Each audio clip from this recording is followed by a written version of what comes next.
सम्मानित साथियों, नमोदय, जय भीम। आज के अम्बेडकर संदेश में आपका हार्दिक स्वागत है। बाबा साहब ने वयस्क मताधिकार के पक्ष में कुछ ऐसी दलीलें दी हैं जो हर बहुजन साथी को जानना बहुत जरूरी है। गोलमेज सम्मेलन में उप समिति संख्या 6 नंबर जो बनाई जाती है वो मताधिकार कमेटी के संबंध में होती है और ये कमेटी ये तय करती है कि भारत में जब सुशासन होगा तो उस समय भारतीयों के द्वारा जब शासन किया जाएगा तो उस समय वोट का अधिकार किसे मिलना चाहिए और किसे नहीं मिलना चाहिए। इस संबंध में बाबा साहब सबसे पहले उन दलीलों को खारिज करते हैं जिन दलीलों के तहत ये कहा गया कि दलितों को वोट देने का अधिकार नहीं मिलना चाहिए। मेरे साथियों, कई प्रश्न ऐसे उस समय उठे थे जब ये कहा गया, कुछ तर्क ऐसे हुए थे जब कहा गया कि साक्षर लोगों को वोट का अधिकार मिलना चाहिए। आखिर बाबा साहब ने उस तर्क को भी क्यों काट दिया? उस तर्क के विरोध में बाबा साहब ने जो अपना तर्क प्रस्तुत किया है वो जानना हम सभी के लिए बेहद जरूरी है। आज के अम्बेडकर संदेश में इन महत्वपूर्ण प्रश्नों पर दृष्टिपात करेंगे। बाबा साहब के ही शब्दों में बाबा साहब ने 22 दिसंबर 1930 को गोलमेज सम्मेलन में मताधिकार कमेटी के समक्ष अपना पक्ष प्रस्तुत करते हुए क्या कुछ कहा, आज के अम्बेडकर संदेश में हम आपके समक्ष रखने जा रहे हैं। वयस्क मताधिकार मिले हर पुरुष हर महिला को भारत में, इसके लिए बाबा साहब ने यहाँ पर जो दलीलें दी हैं वो दलीलें हर बहुजन साथी को मालूम होना चाहिए। तो आइए शुरू करते हैं आज का अम्बेडकर संदेश Buddha Bodhisattva Ambedkar international centre BBAIC Sarnath Varanasi के सौजन्य से। आज का अम्बेडकर संदेश बाबा साहब डॉक्टर अम्बेडकर संपूर्ण बांग में खंड 5 पेज नंबर 66 से लेकर 69 तक। बाबा साहब कहते हैं, महोदय, अब तक मैं उन दलीलों पर बहस कर रहा था जो वयस्क मताधिकार के विरोध में पेश की गई हैं। अब मैं एक दो ऐसे तर्क प्रस्तुत करने जा रहा हूं जो मेरी राय में वयस्क मताधिकार के पक्ष में है और जिन्हें मैं समझता हूं कि वे कमोबेश निर्णायक हैं।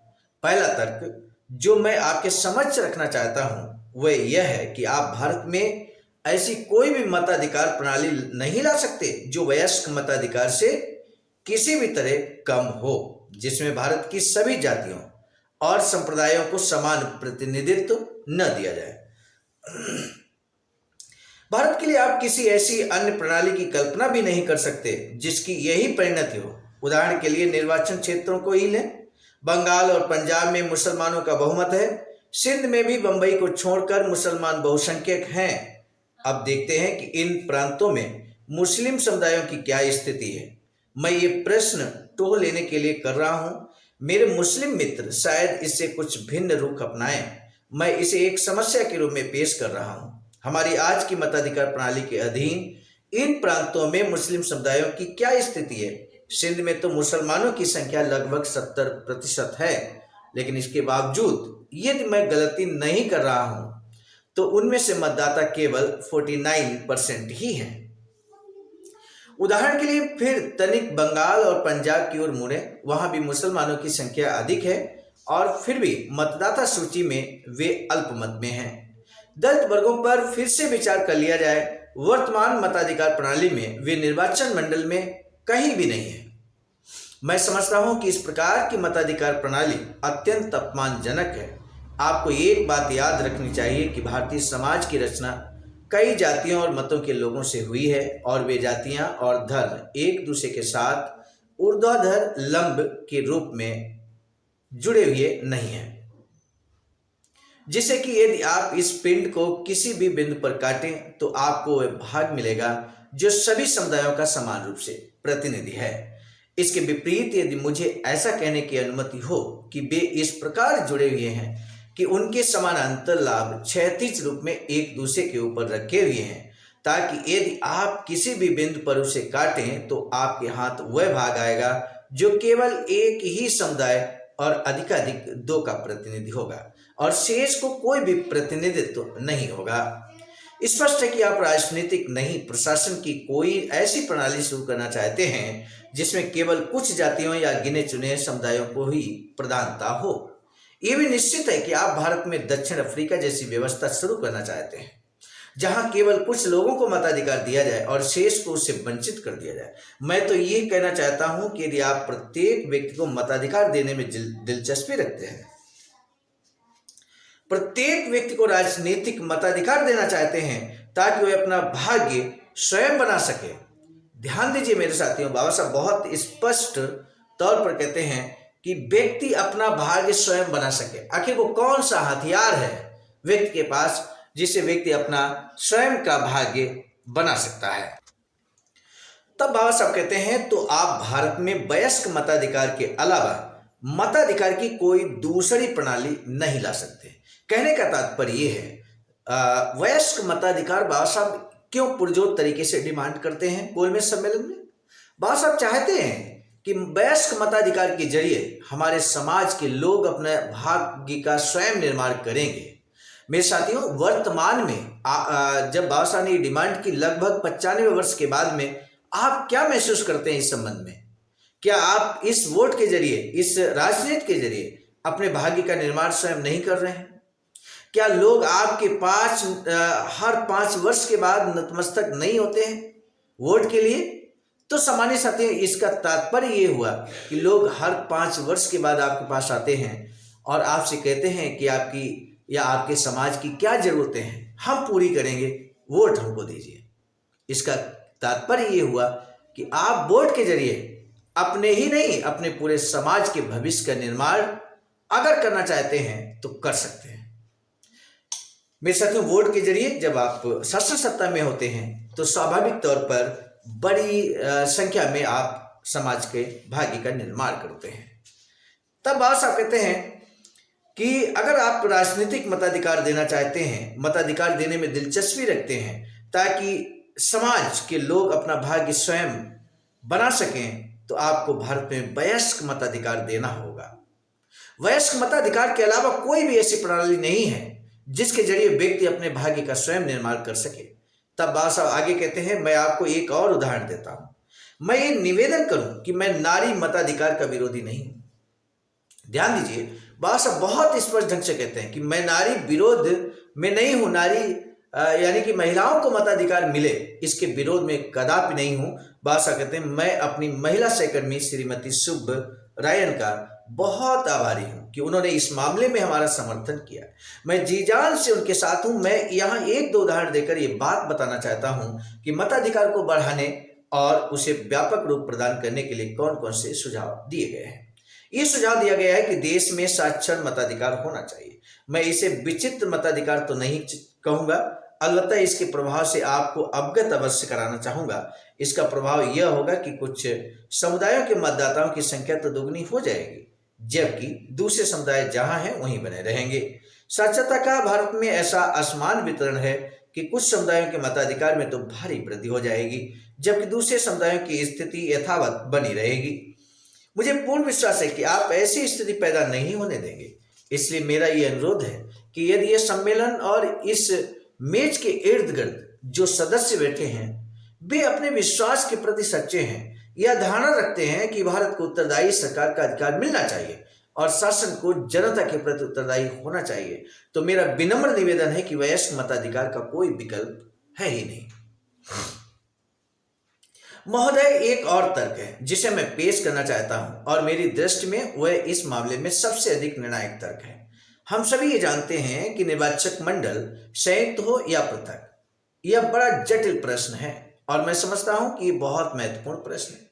मैं इस सम्मेलन को ये बताना चाहता हूं कि मेरी राय में संयुक्त बनाम पृथक निर्वाचक मंडल का प्रश्न मताधिकार के प्रश्न से अभिन्न रूप से जुड़ा हुआ है। आप भारत में किसी भी अल्पसंख्यक समुदाय से नहीं पूछेंगे, आप भारत में किसी अल्पसंख्यक समुदाय पर दबाव नहीं डालेंगे और आपको भारत के किसी भी अल्पसंख्यक समुदाय से इस प्रश्न पर सहमति नहीं मिलेगी कि वह संयुक्त निर्वाचक मंडल के प्रस्ताव से सहमत हो जाए, जब तक कि उस अल्पसंख्यक समुदाय को आप वयस्क मताधिकार न दे दें।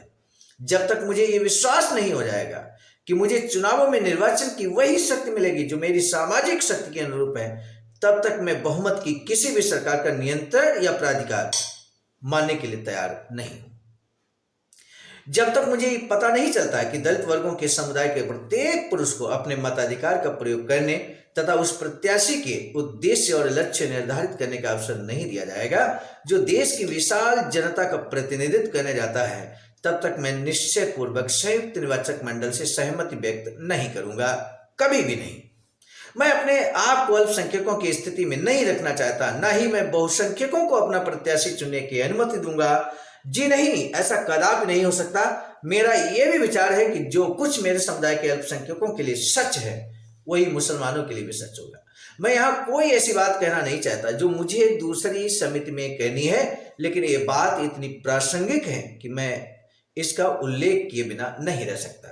आपके लिए बंगाल या पंजाब के मुसलमानों के संयुक्त निर्वाचक मंडल का प्रस्ताव स्वीकार करने के लिए कहना भी उतना ही अनुचित होगा यदि आप निर्वाचक मंडल में उन्हें बहुमत का दर्जा न दें। आप मुसलमानों को मताधिकार देने से वंचित करके उन्हें निर्वाचन शक्ति में अल्पमत का दर्जा दें और फिर कहें आइए संयुक्त निर्वाचक मंडल स्वीकार कीजिए, तो यह संभव नहीं हो पाएगा। इस तथ्य की निर्णायकता नेहरू समिति और भारतीय केंद्र समिति के 3 सदस्यों ने स्वीकार की थी। अपनी बहस समाप्त करने से पहले मैं अपने उन मित्रों से 1-2 बातें करना चाहता हूं जो हमें वयस्क मताधिकार देना नहीं चाहते। मैंने अपने भाषण के प्रारंभ में ही स्पष्ट कर दिया था कि भारत को उत्तरदायी सरकार देने का प्रश्न पूर्णतः इस प्रश्न पर निर्भर नहीं है। हालांकि मैं जानता हूं कि 80 या 90 लोगों के इस सम्मेलन में मैं और मेरे मित्र केवल 2 ही हैं, लेकिन हम 4 करोड़ 30 लाख लोगों का प्रतिनिधित्व करते हैं। दीवान बहादुर रामचंद्र राव प्रश्न करते हैं बाबा साहब से, क्या डॉक्टर अंबेडकर लॉर्ड जेटलैंड का प्रस्ताव स्वीकार करेंगे? बाबा साहब कहते हैं हम प्रस्ताव स्वीकार कर सकते हैं, लेकिन मैं बता दूं कि मेरे पास इस विषय पर जो मैंने उठाया है सैकड़ों पत्र और तार आ रहे हैं। ये बहुत महत्वपूर्ण विषय है। माननीय पीसी मित्र कहते हैं केंद्रीय विधानमंडल के बारे में आपका क्या मत है? क्या आप वयस्क मताधिकार चाहते हैं, और यदि हाँ तो विधानमंडल का क्या आकार होगा? डॉक्टर अम्बेडकर कहते हैं इस प्रश्न पर बाद में निर्णय किया जाएगा। जहां तक केंद्रीय विधानमंडल का प्रश्न है, मेरी राय में उसमें 500 सदस्य होने चाहिए। माननीय पीसी मित्र कहते हैं और वयस्क मताधिकार भी हो? तब बाबा साहब कहते हैं जी हाँ, यानी कि कोई भी व्यवस्था बाबा साहब बिना वयस्क मताधिकार के स्वीकार करने पर सहमत नहीं है। बाबा साहब ने बहुत स्पष्ट शब्दों में यहां पर कहा है कि संयुक्त निर्वाचक मंडल हो या पृथक निर्वाचन, जब तक वयस्क मताधिकार नहीं दिया जाता हम किसी भी ऐसी शासन सत्ता को स्वीकार नहीं करेंगे, किसी भी स्वशासन को स्वीकार नहीं करेंगे, किसी भी स्वराज को स्वीकार नहीं करेंगे जब तक कि हमें वयस्क मताधिकार नहीं दिया जाता। गोलमेज सम्मेलन में लंदन में सीधे अंग्रेजों के घर में बाबा साहब ने ये कड़ी टिप्पणी की है मेरे साथियों, और बार बार की है। अल्पसंख्यक कमेटी के समक्ष जब बाबा साहब बोल रहे थे तो एक बार तो बाबा साहब ने अपने क्रांतिकारी संबोधन में इस बात को कहा। इस बात को बाबा साहब ने 8 शर्तों वाला जब ज्ञापन दिया उसमें भी कहा, और उसके बाद जब बाबा साहब से तर्क वितर्क हो रहा था तब भी बाबा साहब ने स्पष्ट तौर पर कह दिया कि जब तक हमारी इन मांगों को नहीं माना जाता तब तक हम किसी भी संविधान, बनने वाले संविधान को स्वीकार नहीं करेंगे, किसी भी शासन सत्ता को स्वीकार नहीं करेंगे।